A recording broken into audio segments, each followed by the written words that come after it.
Yo, minasan, it's Manga Sensei. What's going on? And welcome back to the Manga Sensei channel, where every single day I, the Manga Sensei, talk about cool Japanese kanji. Today we're talking about what?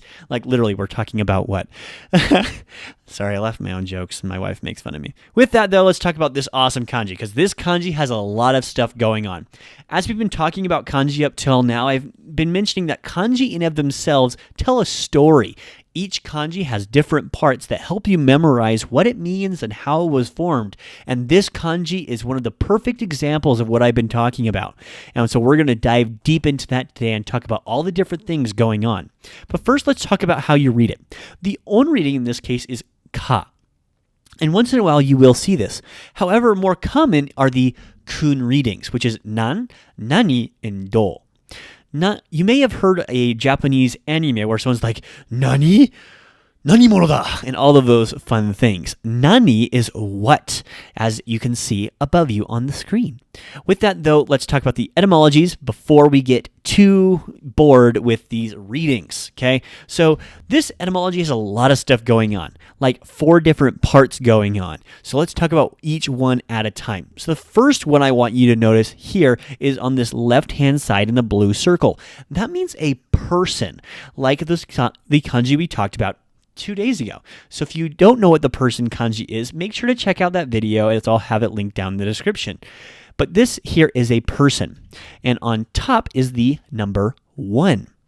Then under that 1, we have the symbol for a mouth, and beside it, a hook. So as you can see here from this kanji, there are a lot of different things going on. You have one person with a hook into a mouth, okay, right by a mouth, and you're curious, what even is this story trying to say? And I'm going to talk to you about this story as soon as we talk about some of these words. So common words here are like what, where, and why. In English, we seem to think that these are all different and separate things. But if you look at the Japanese, you'll notice that actually all of these are using the what symbol in slightly different ways.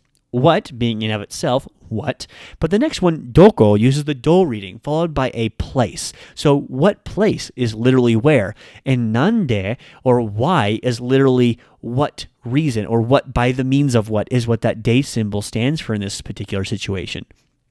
So what place, by what means, or what is the meaning for this kanji. But let's talk a little bit about these kinds of things. A man caught what kind of fish? See, if a man was to go out fishing, and that one was a fishing rod with a hook, it would hook into a mouth of a fish, or something along those lines, and you didn't know what you caught. See, kanji are malleable in your head, especially as you're first learning them, as I assume here when you're watching this video. So it's good to try to make up a story. And the story I come up with for this one is I see a man fishing.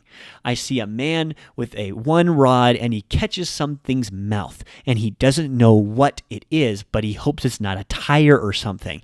And so every time I see this symbol, I see this little story, and that story helps me memorize what it actually means. With that, though, thank you so much for joining me today and watching this video. As every single day, I will be uploading one 365 days a year. And I hope this is educational. If not, make sure to shoot me a message at manga-sensei.com and tell me I suck, or just leave it in the comments below. But if you like this and you found it actually useful, click the like, share, or subscribe button right up here. And thank you so much. I'll see you tomorrow, as I always do. Until then, Johnny.